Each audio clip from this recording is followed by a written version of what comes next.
ಜನಕಲ್ಯಾಣ ಸಮಾವೇಶಕ್ಕೆ JDS counter ಸಮಾವೇಶ ಮಾಡಲು ದಳಪತಿಗಳು ಪ್ಲಾನ್ ಮಾಡಿದ್ದಾರೆ.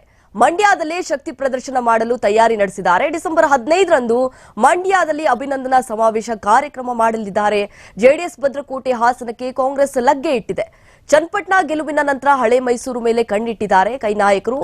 ಹಳೆ ಮೈಸೂರಿನ ಜೆಡಿಎಸ್ ಕೋಟೆ ವಶಕ್ಕೆ ಕಾಂಗ್ರೆಸ್ ನಾಯಕರು ಪ್ರಯತ್ನಿಸುತ್ತಿದ್ದಾರೆ. ಕಾಂಗ್ರೆಸ್ಗೆ ಮಂಡ್ಯ ಸಮಾವೇಶ ಮೂಲಕ ಉತ್ತರ ಕೊಡಬೇಕು ಅಂತ ಹೇಳಿ ಜೆಡಿಎಸ್ ಪ್ಲಾನ್ ಮಾಡಿದೆ. ಎಚ್.ಡಿ. ಕುಮಾರಸ್ವಾಮಿ ಅವರ ಹುಟ್ಟುಹಬ್ಬದ ನೆಪದಲ್ಲಿ ಅಭಿನಂದನಾ ಕಾರ್ಯಕ್ರಮವನ್ನ ಮಾಡಲಿದ್ದಾರೆ. ಸಮಾವೇಶದಲ್ಲಿ ಸುಮಾರು 2 ರಿಂದ 3 ಲಕ್ಷ ಜನರನ್ನ ಸೇರಿಸುವಂತಹ ಪ್ಲಾನ್ ಆಗಿದೆ. ಸಮಾವೇಶ ಬಳಿಕ ಮಧ್ಯರಾತ್ರಿ ಕೇಕ್ ಕಟ್ ಮಾಡಿಸಲು ಪ್ಲಾನ್ ಮಾಡಿದ್ದಾರೆ. ಜೆಡಿಎಸ್ ಮತ್ತು ದೇವೇಗೌಡರ ಜೊತೆ ಒಕ್ಕಲಿಗರು ಇದ್ದಾರೆ ಅನ್ನುವಂತಹ ಸಂದೇಶವನ್ನ ಕಳಿಸುವಂತಹ ಪ್ರಯತ್ನ ನಡೀತಾ ಇದೆ. ಒಕ್ಕಲಿಗರ ಅಧಿಪತಿ ದೇವೇಗೌಡ್ರೆ ಅಂತ ಹೇಳಿ ಡಿಕೆಶಿಗೆ ತೋರಿಸುವಂತಹ ಪ್ಲಾನ್ ಅನ್ನ ನಡೆಸಿದ್ದಾರೆ.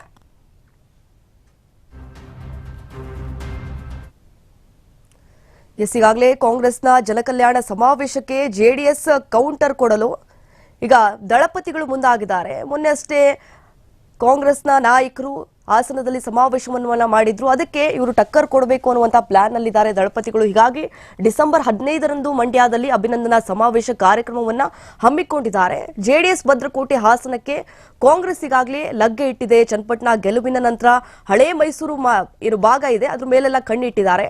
ಹಳೆ ಮೈಸೂರಿನ ಜೆಡಿಎಸ್ ಕೋಟೆ ತಮ್ಮ ವಶಕ್ಕೆ ಪಡಿಬೇಕು ಅನ್ನುವಂತಹ ಪ್ರಯತ್ನದಲ್ಲಿದ್ದಾರೆ ಕೈ ನಾಯಕರು. ಇದಾಗ ಕಾಂಗ್ರೆಸ್ಗೆ ಮಂಡ್ಯ ಸಮಾವೇಶ ಮೂಲಕ ಉತ್ತರ ಕೊಡಬೇಕು ಅನ್ನುವಂಥದ್ದು ದಳಪತಿಗಳ ಪ್ಲಾನ್. ಇಲ್ಲಿ ಹೇಳಿ ಕೇಳಿ ಎಚ್.ಡಿ. ಕುಮಾರಸ್ವಾಮಿ ಅವರ ಹುಟ್ಟುಹಬ್ಬ ಅದೇ ಕಾರಣ ಇಟ್ಕೊಂಡು ಅಭಿನಂದನಾ ಕಾರ್ಯಕ್ರಮವನ್ನ ಮಾಡಲಿದ್ದಾರೆ. ಸಮಾವೇಶದಲ್ಲಿ ಸುಮಾರು 2 ರಿಂದ 3 ಲಕ್ಷ ಜನರನ್ನ ಸೇರಿಸಬೇಕು, ಕಾರ್ಯಕ್ರಮವನ್ನ ಮಾಡಬೇಕು ಅನ್ನುವಂತ ಪ್ಲಾನ್ ಆಗಿದೆ. ಸಮಾವೇಶ ಬಳಿಕ ಮಧ್ಯರಾತ್ರಿ ಕೇಕ್ ಕಟ್ ಮಾಡಿಸಲು ಕೂಡ ಪ್ಲಾನ್ ಅನ್ನ ನಡೆಸಿದ್ದಾರೆ.